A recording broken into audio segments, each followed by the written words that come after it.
Bom dia, irmãos. Mais uma vez estamos aqui pela graça do nosso Senhor e Salvador Jesus Cristo para juntos estudarmos mais uma lição da Palavra de Deus. Vamos orar antes, vamos orar pelas famílias enlutadas. Essa semana o irmão Márcio, genro da irmã Marlene, veio a falecer. Oremos ali pela sua esposa Adriana, que Deus possa estar confortando ali aquele coração. Também abençoando a mãe do Márcio, que Deus possa estar confortando toda a família. Que Deus possa vir com a sua graça e a sua bondade sustentar ali aquele lar. Abençoando também a irmã Marlene, irmão Jerusi, que Deus possa também estar cuidando daquela família. E orarmos para as demais famílias que estão enlutadas. São muitas as famílias, perderam entes queridos, que Deus possa realmente vir com o seu poder e a sua misericórdia cuidar de cada família. Orarmos também por Dona Nilza, que se encontra hospitalizada, que Deus tenha misericórdia dela, abençoando ali João, Vanusa e Yasmin, cuidando daquela família. As demais irmãs da nossa igreja também, que Deus possa estar abençoando Dona Germa, Dona Delvira, está cuidando também da irmã Gesilda, Deus possa estar abençoando. Orarmos por aqueles que estão afastados, irmãos. Como é triste, pessoas que antes mesmo da pandemia estão distantes do Evangelho, distante da igreja de Cristo, distante da comunhão com Deus. Então a nossa oração é que em meio a essa pandemia haja um despertamento, haja uma vontade, um desejo de renovar a aliança com Jesus Cristo. Oremos nesse sentido. Oremos pela comunhão da nossa igreja, que Deus continue abençoando a nossa amada igreja, dando força a ela, abençoando os irmãos, abençoando também os visitantes, que Deus possa estar guardando. Pedimos também pela nossa comunidade aqui em Campo do Coelho, que Deus possa estar guardando e sustentando cada um. Mas também somos gratos, irmãos, pelas bênçãos recebidas. A palavra de Deus fala em tudo dai graças, porque essa é a vontade de Deus. Então oremos também com forma de gratidão pelas bênçãos que temos recebido. Oremos também pelos aniversariantes desta semana. Amanhã nós temos a irmã Daniela, que faz aniversário, minha esposa. Temos também o Murilo, que faz aniversário. Temos de casamento Márcio e Raquel, fazem também aniversário. E temos também a irmã Rose, que faz aniversário no dia 8. E também o irmão Joaquim faz também aniversário no próximo dia 8. Esses são os aniversariantes desta semana. Que Deus possa estar abençoando a vida deles. Vamos orar. Pai de amor, nós somos gratos por mais uma oportunidade que estamos tendo de estudar a Tua Palavra. Nós te pedimos, ó Deus, pela Adriana, pedimos, ó Deus, pelo irmão Jerosi, pela irmã Marlene, perdeu ali seu genro, ó Deus. Pedimos pela mãe também do Márcio. Ó Deus, tenha misericórdia desta família que está enlutada. Que o Senhor, ó Deus, venha ao encontro daquela família com a Tua misericórdia, cuidando e restaurando, ó Deus, aquele lar. Abençoe a Adriana, ó Deus, Tua serva. Cuide dela, abençoe, ó Deus, aquela vida, seus filhos. O Senhor, ó Deus, com a Tua mão toda poderosa, vem ali cuidar daquela família. E pelas demais famílias também, ó Deus, que perderam entes queridos. Ó Deus de amor, que o Senhor tenha misericórdia. Cuide, ó Deus, de cada família que está nesse momento, ó Deus, triste por a perda de algum familiar. Que o Senhor, ó Deus, venha com a Tua mão toda poderosa cuidar de cada família. Pedimos por Dona Nilza, ó Deus, tenha misericórdia dela também ali naquele hospital. Sustenta ela, ó Deus, faça ali a Tua vontade naquela vida. Abençoe o irmão João, a irmã Vanusa, abençoe Yasmin. Cuide daquela família, ó Deus, que diretamente está na linha de frente, cuidando, ó Deus, da Dona Nilza. Que o Senhor possa também renovar as forças daquela família, ó Deus, dando sabedoria e direção. Pedimos, ó Deus, por Dona Germa, por Dona Delvira, pela irmã Gesilda também. Que o Senhor possa estar abençoando as nossas irmãs e os seus familiares. Que o Senhor, ó Deus, possa também estar dando sabedoria e força a cada familiar. Pedimos, ó Deus, também por aqueles que estão afastados. Tenha misericórdia, ó Deus. Como entristece o meu coração, entristece também o teu, de pessoas, ó Pai, que já estão anos sem ir na tua casa. Que o Senhor, ó Deus, tenha misericórdia. Que o Senhor, ó Deus, faça com que em meio a essa pandemia haja um despertamento espiritual na vida deles, para que eles tenham, ó Deus, o desejo, a vontade de retornar não só à tua igreja, mas principalmente retornar a ter uma comunhão contigo. Ó Deus, que eles não quebrem esta aliança, ou não permaneçam, ó Deus, com essa aliança quebrada, mas que eles possam, ó Deus, renovar uma aliança contigo. Cuide deles, esteja abençoando também a vida deles, mas também despertando-os para renovar uma aliança contigo. Somos gratos, ó Deus, também pelas bênçãos recebidas, somos gratos pela comunhão da nossa igreja. A nossa oração, ó Deus, abençoe a nossa igreja, os nossos irmãos, aqueles que nos visitam também, estejam cuidando deles, abençoando também a nossa comunidade, que o Senhor, ó Deus, esteja tendo misericórdia da nossa comunidade aqui em Campo do Coelho. Mas somos gratos, ó Deus, por tudo que o Senhor tem feito em nossas vidas. Também, ó Deus, nós somos gratos pelos aniversariantes da semana. A irmã Daniela, ó Deus, minha esposa, faz aniversário amanhã. Cuide da tua serva. Seja Deus sustentando ela a cada momento, abençoando ela grandemente, ó Deus. Também o Murilo, abençoe a Deus aquela criança, que ele possa crescer nos teus santos caminhos, cuidando a Deus da sua mãe, do seu pai, do seu irmão, abençoando, ó Deus, aquela família. Também, ó Deus, nós estamos gratos pela vida do Márcio e da Raquel, que faz aniversário de casamento também amanhã. Cuide daquele casal, ó Deus, sustenta aquele relacionamento, que eles possam permanecer fiéis à tua palavra. Abençoe aquele lar, abençoe a vida da Sara também. Pedimos, ó Deus, pela vida do Joaquim, do irmão Joaquim, que faz aniversário no próximo dia 8. Abençoe teu servo, cuida dele, suas filhas, seus netos, que o Senhor possa estar abençoando toda a sua família. Também a irmã Rosa, Deus, que faz aniversário no próximo dia 8, cuide da tua serva, cuide dela, dos seus filhos, netos, só possa estar abençoando a sua vida, renovando as suas forças a cada dia. Hora que vamos estudar um pouco mais a tua palavra, que, ó Deus, só fale conosco. Nós estamos, ó Deus, em meio a tantas tristezas, tantos problemas que enfrentamos, mas a tua palavra nos refrigera, a tua palavra nos fortalece. Então a nossa oração, ó Deus, que só fale conosco. Nós fazemos esta oração em nome do teu Filho amado Jesus. Amém, Senhor. Muito bem, irmãos. Nós vamos estar estudando a lição número 5. A lição número 5 é Jesus é o Senhor do sábado. Já estamos no quarto mandamento. O quarto mandamento é: lembra-te do dia de sábado para o santificar. O tema é Jesus é o Senhor do sábado e esse é o quarto mandamento. Abra sua Bíblia em Êxodo, esse é o texto base, Êxodo 20, o versículo de número 8. Vamos ler não só o versículo 8, vamos colocar como texto base Êxodo 20, o versículo de 8 a 11.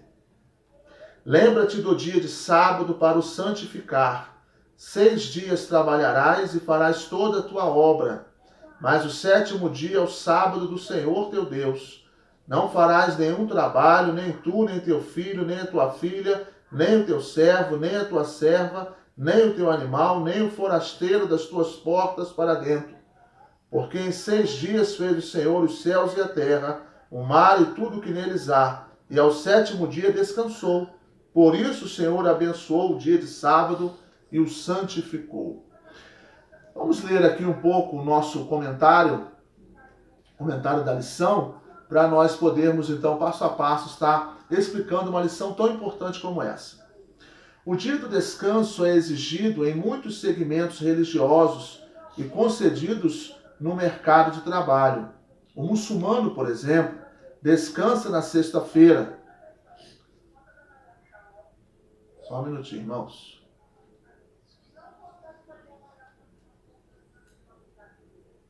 Está ligando novamente aqui. Vamos voltar aqui. O dia do descanso é exigido em muitos segmentos religiosos e concedidos no mercado de trabalho. O muçulmano, por exemplo, descansa na sexta-feira. O judeu, no sábado. O cristão, no domingo. O pastor trabalha no sábado, no domingo e, com raríssimas exceções, descansa na segunda-feira com sua família. Os trabalhadores que têm escala de 12 por 36, folgam dia sim, dia não. Plantonistas de 24 horas têm um descanso de 5 dias. Então, cada religião ou trabalhador tem seu dia de descanso. Então, nessa introdução aí, o autor falou da importância do descanso. Que cada segmento, cada setor, seja religioso ou o setor secular, ele tem o seu dia de descanso. Jesus disse que o Pai trabalha sem parar. O salmista afirma que Deus não cochila. a menção de Jesus ao Deus Criador é que ele não dorme, tampouco descansa. O quarto mandamento foi escrito para nós e não para Deus. Então é interessante essa frase aqui do autor, que ele diz que o quarto mandamento não é para Deus, mas o quarto mandamento foi escrito para nós. Vamos ver a atuação de Deus. Abra sua Bíblia lá em João, capítulo 5, o versículo 17. João, capítulo 5, o versículo de número 17. A palavra de Deus diz assim: mas ele lhes disse, Jesus falando aos discípulos, meu Pai trabalha até agora e eu trabalho também. Então, nesse texto aqui, no Novo Testamento, o próprio Jesus fala que ele não para, ele não descansa, ele trabalha constantemente. E o Pai, o próprio Deus, Deus Pai, trabalha e ele então trabalha como o Pai trabalha. Agora, o Salmo 21 fala, né, de um Deus que nem cochilar cochila, está ligado diariamente, constantemente. O Salmo 121, versículo 4, diz assim: é certo que não cochila nem dorme o guarda de Israel. Por isso que o autor, depois ele fala que o quarto mandamento não foi escrito para Deus, mas foi para nós termos o nosso momento de descanso. Porque Deus trabalha dia e noite, não cochila. E o próprio Jesus também fala, eu também trabalho como o Pai trabalha. A palavra sábado ou Shabá é o mesmo que cessar, repouso ou pausa. Não sei se você já ouviu aquela frase, eu preciso ter um ano sabático, fulano teve um ano sabático, ou seja, fulano teve um ano de descanso. Alguns têm esse privilégio de ter um ano sabático, né? Mas a maioria não tem, em virtude até da situação que nós vivemos, econômica, nós não podemos ter um ano sabático, mas precisamos nos organizarmos para ter um dia na semana de descanso. Em Gênesis 2:2, o termo descansar é cessar. O termo hebraico aqui é Shabá, ou seja, Deus cessou, terminou sua criação. Mesmo termo hebraico usado em Jeremias 7:34. O descanso do Criador nada tem a ver com fadiga. Trata-se da calmaria que ocorre logo após que a ordem assume o lugar de onde só existiu caos. Gênesis 1, Gênesis capítulo 1, versículo 1 e 2, fala: no princípio criou Deus os céus e a terra sem forma e vazia. Ou seja, em meio a esse caos, em meio do nada, Deus criou os céus e a terra, e cada detalhe. Quando a luz, a água, o ar e a terra passaram a existir, Deus viu que tudo isso era muito bom e suficiente para a sua satisfação. Gênesis 1:10. Então, abra sua Bíblia em Gênesis 2:2, que nós temos a palavra descansar, que significa, no termo hebraico, cessar, ou seja, Deus agora cessou, ou seja, ele fez, em meio ao nada, ele realizou o seu trabalho, os seus feitos. Gênesis 2:2.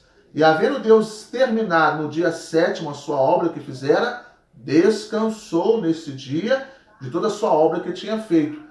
Essa palavra aqui, descanso, é no sentido de cessar. O termo aqui é cessar.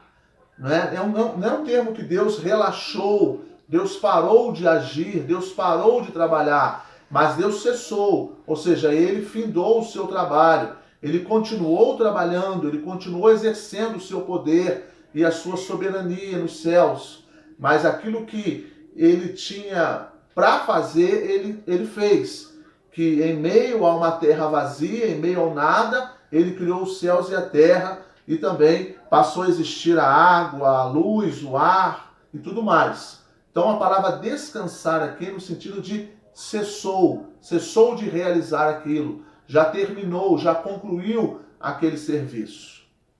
Os aspectos da lei no Antigo Testamento. Existem duas questões muito importantes implícitas na lei do Antigo Testamento. A forma pela qual devemos observar a lei é a partir de dois pontos de vista interpretativos, a saber, o aspecto cerimonialista e o aspecto moral. No que diz respeito às leis cerimoniais, elas já tiveram seus momentos importantes na história do povo de Israel, mas ficou para trás e não são mais necessárias. O sacrifício de animais para expiação dos pecados humanos foi abolido pelo sacrifício de Jesus por nós na cruz do Calvário. E aí nós temos aqui alguns textos que vamos ler. Por que nas cerimônias Deus exigiu o sacrifício de animais inocentes? O que eles teriam feito de errado para pagar um preço tão alto pelos pecados humanos? A resposta é que no âmago da cerimônia existia também um aspecto moral. Os animais eram inocentes e morriam por aqueles que eram culpados. Jesus foi conduzido ao madeiro e, por ser inocente, sem pecados, sem culpa e voluntariamente se entregou em sacrifício por nós. Os aspectos cerimoniais da lei já passaram, ou seja, não sacrificamos mais animais, mas os aspectos morais devem ser cumpridos. As cerimônias passam, mas as leis morais nunca passam.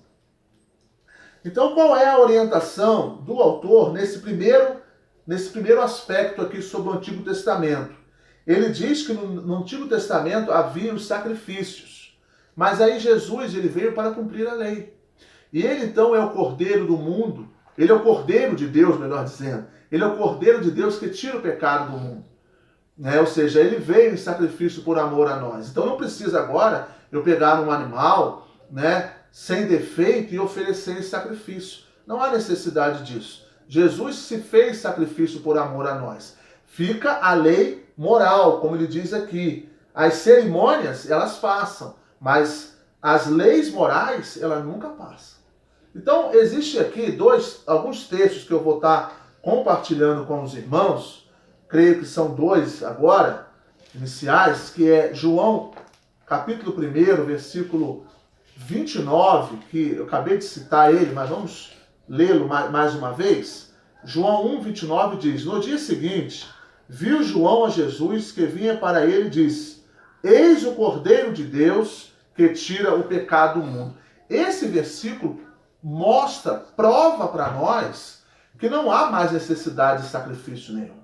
Não há mais holocaustos, não há mais sacrifícios de animais, não há mais essa necessidade. Então essas cerimônias já passaram. Fica então a lei moral, ela realmente nunca passa. Ou seja, Cristo morreu pelos nossos pecados. Cristo fez sacrifício por amor a nós. Isso é uma lei moral. Agora, a cerimônia de sacrificar algum animal, isso já acabou. Isso não há mais necessidade. Um outro texto é 1 Timóteo 2,6. Abra sua Bíblia aí, 1 Timóteo, capítulo 2, o versículo de número 6. Diz o seguinte: O qual a si mesmo se deu em resgate por todos, testemunho que se deve prestar em tempos oportunos. Então esse texto aqui fala que há um só Deus e um só mediador entre Deus e o homem, Cristo, que se tornou homem, que se deu em resgate por todos, ou seja, Jesus não morreu para os crentes ou para os católicos, morreu para todos, por todos, e que nós precisamos, então, ir ao encontro dele e aceitá-lo em nosso coração, para que possamos desfrutar também das suas maravilhas celestiais. Então, ele se fez em sacrifício por amor a nós. Ele não veio abolir a lei, ele veio cumprir a lei. Eu já disse aqui em algumas lições que o Velho Testamento ele aponta para Cristo e o Novo Testamento fala de Cristo, ou seja, Isaías, Zacarias, o Salmo 2 e outros salmos são messiânicos, falam da vinda do Messias. Então o Velho Testamento ele apontava para Cristo, e o Novo Testamento fala de Cristo. Então Cristo não veio quebrar a lei, ele veio cumprir a lei. Aquilo que o Velho Testamento falava, ele apenas veio para cumprir essa lei, mostrando que ele fez, então, por nós, morrendo na cruz por nós, quebrando aquela parede de separação entre nós e Deus e facilitando a nossa aproximação com Deus, sendo Ele o caminho, a verdade e a vida, e fazendo então sacrifício por nós. Então os sacrifícios hoje não há mais necessidade. As cerimônias devem ser deixadas de lado, mas a lei moral, elas continuam. Consciência moral humana. O quarto mandamento, ele é um elo. Preste muita atenção nisso. O quarto mandamento é um elo natural entre o que é moral e o que é religioso. Aspecto moral. Trabalhe 6 dias e descanse no 7º dia. Então há aqui um conselho, há uma ordem, há uma ordem que você deve trabalhar e descansar um dia. Você precisa cessar das suas atividades. Assim como Deus também cessou das suas atividades depois de ter criado o mundo e ter descansado no 7º dia, esse descansar aí no hebraico é cessar. Se ele, Deus, descansou, nós também precisamos descansar. É uma ordem no aspecto moral. No aspecto religioso, escolha o sábado para isso. Ou seja, escolha um dia para isso.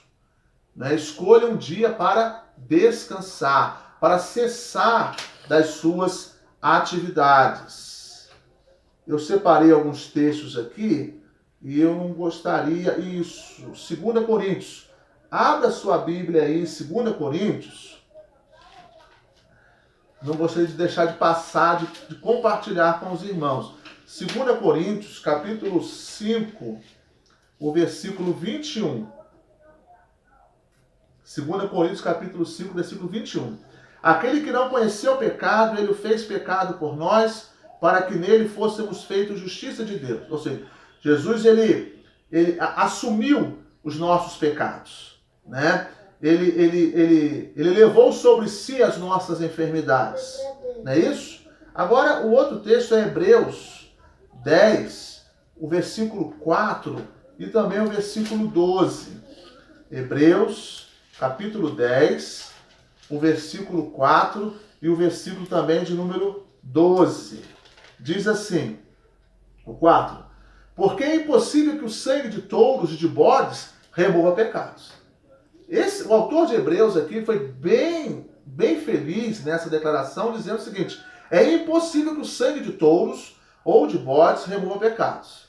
Ele quer explicar o que? Olha, a cerimônia da lei, nessa questão cerimonial, isso acabou, cessou. É impossível que um sangue de um cabrito, um sangue de um bode, de um touro, de um cavalo, de um boi, possa realmente remover, perdoar pecados. Agora, olha o versículo número 12. Jesus, porém, tendo oferecido para sempre um único sacrifício pelos pecados, assentou-se à destra de Deus. Então, há um contraste aí entre o versículo 4 e 12. O autor de Hebreus explica, olha, é impossível que um sangue de um touro ou de um bode pode remover pecados. Versículo 12.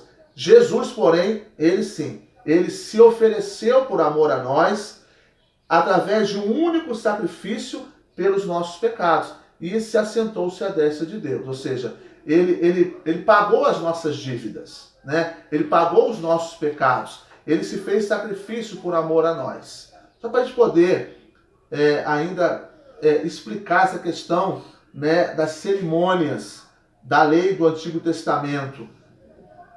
Voltando lá na questão do aspecto moral, aspecto religioso, nisso entendemos que o conceito moral do quarto mandamento nos diz que se trabalharmos direto, morreremos. Ou seja, a orientação lá de Êxodo, né, 20, lá do quarto mandamento, é que se eu trabalhar direto, sem folga, eu não vou aguentar, eu vou adoecer e posso morrer. Já no conceito ritualista deste mandamento tem um dia para consagrar sua vida ao Senhor. Nos dias atuais, parece que há um consenso de que 24 horas por dia já não são mais suficientes para a realização de todas as tarefas. O que há de comum nos dias atuais é o descumprimento moral do quarto mandamento, pois trabalhadores e desempregados não separam um dia para consagrar sua vida a Deus. Então, esse mandamento está sendo quebrado porque nós não estamos descansando. não estamos cessando do nosso trabalho, das nossas atividades. Né? Gostaríamos que tivesse 28 horas no dia, mas só tem 24. Puxa vida, não consegui fazer, preciso fazer para amanhã. Aí chega amanhã também, não dá para fazer. Enfim, as horas que Deus deixou para nós não estão sendo suficientes. Ou seja, nós estamos sendo ingratos, porque aquilo que Deus planejou e fez de maneira perfeita não está sendo suficiente. O nosso coração orgulhoso e egoísta e descontente está sendo ingrato diante de Deus. E aí estamos quebrando o mandamento quando esse mandamento nos orienta o quê? A nós descansarmos um dia. A nós separarmos um dia para descansar. A nós separarmos o dia para consagrar a nossa vida ao Senhor. Então nós estamos descumprindo por nós não estarmos separando um dia da semana para nós nos consagrarmos a nossa vida ao Senhor e também cessarmos das nossas atividades. Aí ele conta uma experiência aqui muito interessante. Certa irmã clamava ao Senhor por um filho e milagrosamente Deus a ouviu. Durante o período da sua súplica, era muito regular nos cultos, inclusive no período da gestação. Quando seu filho nasceu, ela não mais comparecia aos cultos. Certo dia, a visitei e minha curiosidade, além de saber sobre sua saúde do bebê, era descobrir o porquê não mais comparecia na comunhão da igreja. Eis a resposta: não tenho mais tempo, pastor, nem para mim, tampouco para Deus. As suas tarefas, mãe, haviam sequestrado seu descanso e, consequentemente, sua consagração a Deus. Como é triste. Ela não tinha filhos e ela então ia aos cultos constantemente, rogava a Deus, suplicava a Deus para que pudesse dar um filho. A igreja orou, ela orou, a criança chegou e ela sumiu. O pastor foi ao encontro dela e disse: minha irmã, estou sentindo a sua falta nos cultos, o que está acontecendo? A irmã não está indo mais à igreja. A resposta dela: não tenho mais tempo, pastor, nem para mim, tampouco para Deus. E aí o pastor chega à conclusão do seguinte, que as tarefas dessa irmã, ou seja, dessa mãe, haviam sequestrado o seu descanso e também a sua consagração a Deus. Ou seja, ela não descansava mais. E além de não descansar mais das suas atividades, ela também não tinha tempo para ir à casa de Deus, não tinha tempo para orar, não tinha tempo para conversar com Deus, para ler a palavra de Deus. Então, irmãos, precisamos ter muito cuidado com isso. Às vezes nós estamos pedindo algo a Deus e não recebemos, e Deus sabe por que não nos deu ainda. Porque nós não estamos amadurecidos para receber esse tal presente ou a tal bênção que nós queremos. Precisamos amadurecer, porque muitas vezes Deus, Ele sabe, né, o que passa lá no final da curva. O que vai acontecer se Ele te der essa bênção? Não vai ser bom para você. Não vai ser bom também para a sua comunhão com Deus. Então você não recebe. É necessário nós amadurecermos, priorizarmos o Senhor. O primeiro mandamento é esse: não terás outros deuses diante de mim. Não terás, ou seja, você só vai me servir e me adorar. Deus quer exclusividade. E muitas vezes nós nos ocupamos com tantas coisas, com tantas atividades, que esquecemos do primeiro mandamento. Esquecemos do quarto também, que precisamos cessar das nossas atividades. De maneira temporária, cessarmos, para termos um momento de descanso com a nossa família e, principalmente, um momento de consagração de vida ao nosso Deus. De irmos à igreja, de estarmos em comunhão com outros irmãos na casa do Senhor, e às vezes a pessoa diz: eu não tenho tempo, não dá para mim. E às vezes acontece alguma situação na vida dela para que ela possa despertar. Agora você tem tempo, agora você está num leito de hospital, agora você está aí, né? E às vezes Deus dá a oportunidade de ela sair daquele leito de hospital e ela não ainda enxerga, não consegue compreender que precisa ter um momento onde ela precisa cessar as suas atividades e consagrar a sua vida ao Senhor. Ela continua no seu trabalho, no seu pique de serviço, e ela deixa então, né, de ouvir a voz do Espírito Santo. Como é lamentável isso, como é triste uma situação como essa. Terceiro ponto, vendo o mal onde não existe. Por que os cristãos não guardam mais o sábado? Quando foi que essa cerimônia foi extinta? O Novo Testamento nos esclarece que todas as cerimônias eram como um símbolo que iria se concretizar no futuro. E aí você pode ler aí Hebreus 10:1, Levítico 23, de 1 a 8. As cerimônias no Velho Testamento eram um símbolo que iria se concretizar no futuro. Volto a dizer, o Velho Testamento fala de Cristo, aponta para Cristo, e o Novo Testamento fala de Cristo, né? O Velho aponta para Cristo e o Novo fala de Cristo. Ou seja, tudo era relacionado no Velho apontando para Cristo. Então as cerimônias eram apenas símbolos que iriam se concretizar onde? No Novo Testamento, onde fala de Cristo. Qual é o ensino de Jesus para os dias atuais? Jesus foi muito perseguido pelos judeus exatamente por causa de cerimônia do sábado. O Filho de Deus nos esclarece que o sábado do quarto mandamento foi feito por causa do homem, e não o homem por causa do sábado. Seria o mesmo que dizer o seguinte: o carro foi feito para servir a família, e não a família servir o carro. Ou seja, o sábado é para servir a família, e não a família servir o sábado. Apesar de guardar o veículo na garagem e abastecê-lo de suas necessidades, a prioridade não é o sábado, não é o carro, mas é a família. A prioridade não é santificar o sábado, mas santificar a família. Dar à família a possibilidade de cessar as suas atividades e consagrar a sua vida ao Senhor. Dar à família a oportunidade de descansar do seu dia a dia e também estar em comunhão com Cristo. Então eu não vou santificar o sábado, eu vou santificar a minha vida. Não é isso? Eu vou santificar a minha família. Isso é muito importante, irmãos. Abra sua Bíblia lá em Marcos 2:27. Marcos 2:27 fala sobre isso. Abra sua Bíblia aí, Marcos 2:27. A palavra de Deus diz assim: e acrescentou, quando fala que Jesus é Senhor do sábado, e acrescentou: o sábado foi estabelecido por causa do homem, e não o homem por causa do sábado. Ou seja, o sábado, ele se estabeleceu para o homem, para servir o homem, e não o homem está servindo o sábado, e não o homem por causa do sábado. Por isso que Jesus é Senhor do sábado. Jesus, a maioria dos milagres e curas que ele realizou foi que dia? Foi no sábado. E aí houve muitos questionamentos, mas quem é este que fica fazendo isso no sábado, sabendo que precisamos consagrar esse dia? E aí Jesus ensina: o sábado foi estabelecido por causa do homem, e não o homem por causa do sábado. Olha o versículo 28. De sorte que o Filho do Homem é Senhor também do sábado.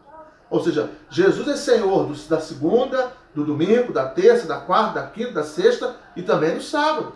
Jesus é Senhor das nossas vidas. É Senhor dos nossos dias. Então ele quis dizer assim: eu sou mais importante que o sábado. Vocês estão adorando o sábado e deixando de me adorar. Eu sou mais importante que o sábado. Eu sou Senhor do sábado. E do domingo, e da terça, e da segunda, de qualquer dia. Eu sou o Senhor de todos os dias. Então, e o sábado, ele foi criado, foi estabelecido para servir ao homem, e não o homem ser servo do sábado. Possamos, irmãos, entender dessa maneira. Número 4. A igreja e o dia do descanso, o Shabá ou o Sabá. O início da caminhada da igreja primitiva, alguns irmãos ainda sacrificavam animais e iam ao templo de Jerusalém. As cerimônias deixaram de existir por causa de dois fatos importantíssimos: a ressurreição de Jesus e o derramado do Espírito Santo no Pentecoste. No dia da ressurreição de Jesus, os discípulos estavam reunidos em uma casa. Todos estavam temerosos com os desdobramentos da crucificação de Jesus. Afinal, eram seguidores do Cristo. Quais seriam suas sentenças? Será que o Império Romano iria crucificá-los?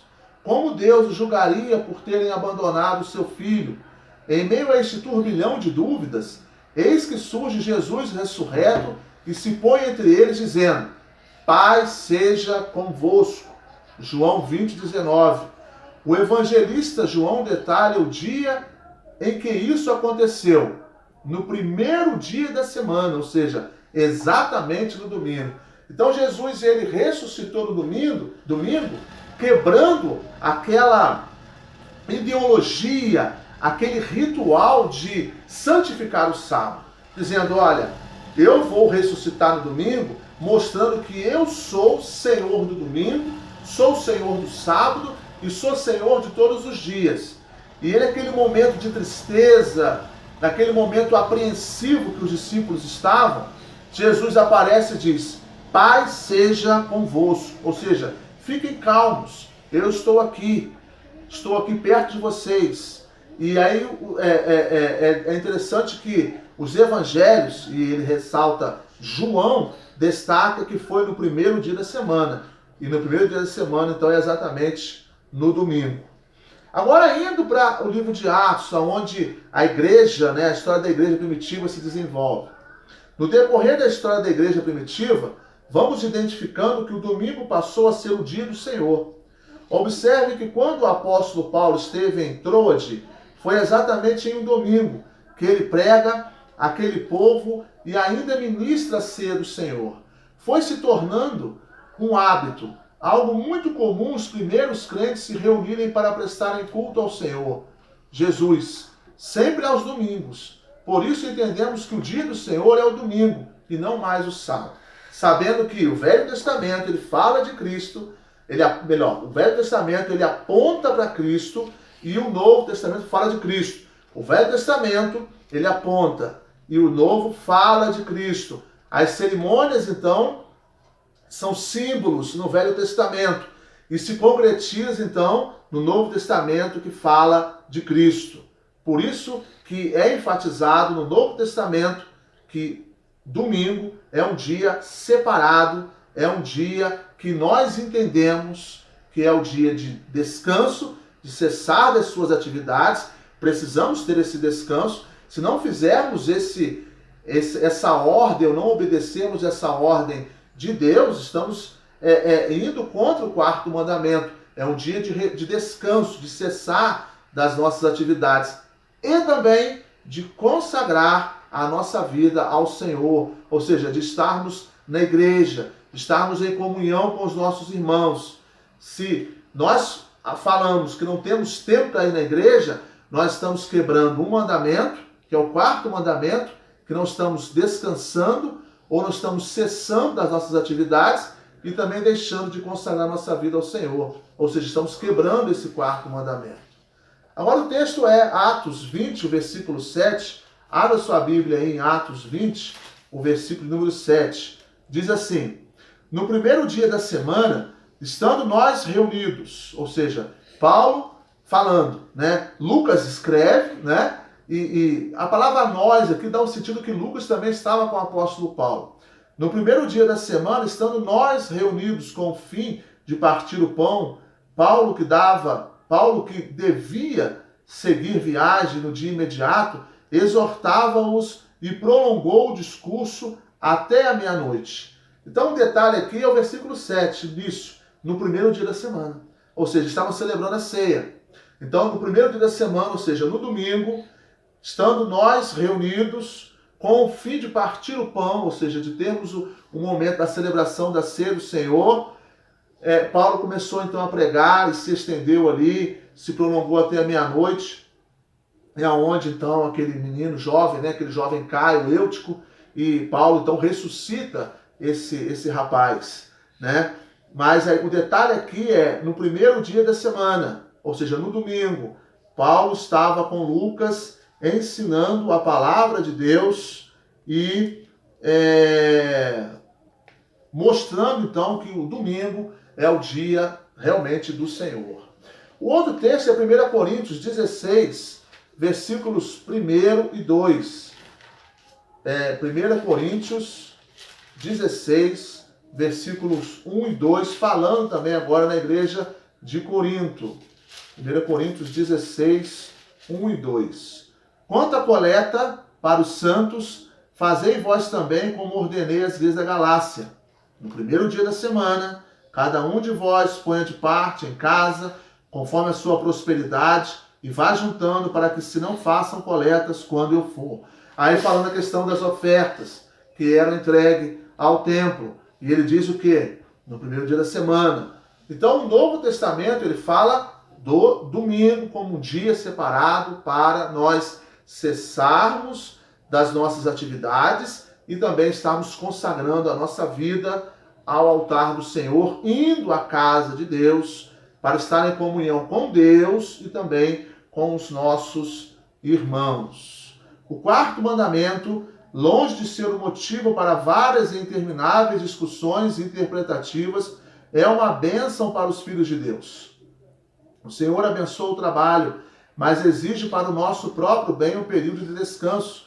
E o descanso sempre será nos braços do Salvador. Longe de pegar e discutir, de criar aqui debates, mas a ideia do quarto mandamento é um momento de descanso, de sermos gratos pelo trabalho que Deus nos dá e também sermos gratos indo à casa de Deus para reconhecermos que tudo vem dele e tudo também é para a glória dele. Jesus é o Senhor do sábado e de tudo que há na criação. Durante todo o seu ministério terreno, o Senhor Jesus demonstrou ser soberano a tudo. O Filho de Deus subjugou a natureza revolta, os demônios e os planos de Satanás. Jesus foi superior às enfermidades, Cristo foi maior que a vida e a morte, e por que não seria superior à cerimônia do sábado? Por isso que nós lemos lá que Jesus, ele é Senhor do sábado. Foi no sábado que, pelos ritos judaicos, nada poderia se fazer, que Jesus expulsou um demônio de um homem, curou a sogra de Pedro, curou um paralítico junto ao tanque de Betesda, curou um homem com uma mão deformada, restaurou uma mulher aleijada, curou um homem que tinha os braços e as pernas inchadas, curou um cego de nascença.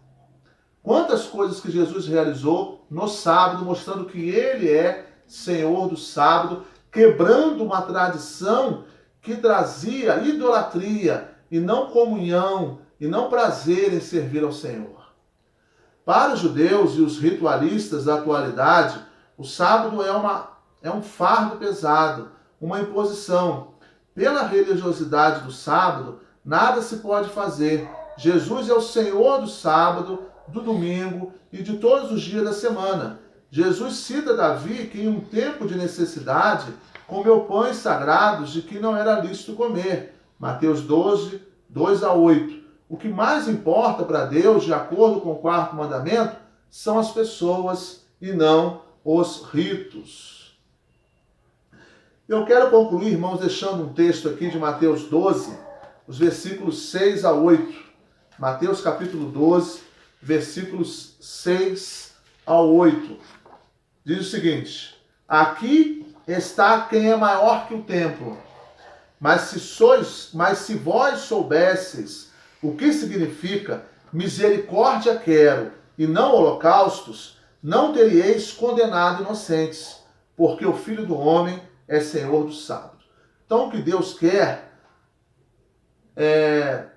não são os rituais, não são os sacrifícios, os holocaustos. O que Deus quer é misericórdia. O que Deus quer mostrar aqui é que Ele é Senhor do sábado, que Ele está acima de todos os rituais, os ritos. Ele se fez sacrifício por amor a nós. Então Ele cumpriu o Velho Testamento.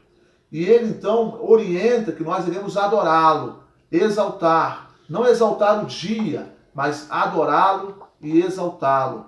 Ou seja, reconhecer a sua soberania e o seu poder. E o que Deus quer não são os ritos. O que Deus quer são as pessoas. Vinde a mim, todos que estáis cansados e sobrecarregados, e eu vos aliviarei. Na sua opinião, qual o dia do Senhor? Apenas um domingo? Somente no sábado? Ou todos os dias devem ser dedicados ao Senhor? Todos os dias devemos nos dedicar ao Senhor. Todos os dias devem ser consagrados ao Senhor. É claro que um dia nós cessamos das nossas atividades. E aí temos a oportunidade de descansar e também de ir à casa de Deus para estarmos em comunhão com Ele. E baseado nos ensinamentos de Jesus, esse dia é o primeiro dia da semana, que é o domingo. Mas sendo que Jesus é Senhor do domingo, do sábado e de todos os dias da semana, o que nós precisamos é reconhecer a sua soberania. Deus não está atrás de ritos ou de rituais. Deus está atrás de pessoas que querem se consagrar diante de Deus. Viver em Jesus e através de Jesus é viver todos os dias como se fosse um sabá. Ou seja, viver todos os dias e viver através dele, de Jesus, é como se todos os dias fossem dias consagrados ao Senhor. Que nós possamos pensar dessa maneira, irmãos. Que possamos deixar de lado os ritos e os rituais que às vezes temos de um dia, ou seja do sábado, ou do domingo, e que possamos consagrar diante de Deus as nossas vidas e cumprir a palavra. A palavra foi nos dada que o velho, ele fala de Jesus e o novo, o velho, ele aponta para Jesus e o novo, ele fala de Jesus. Então, que possamos obedecer o que diz a palavra. Se é o primeiro dia da semana, vamos à igreja, vamos à casa do Senhor. Vamos separar um dia para exaltarmos a Deus, para cessarmos das nossas atividades e também estar em comunhão com os nossos irmãos. Amém?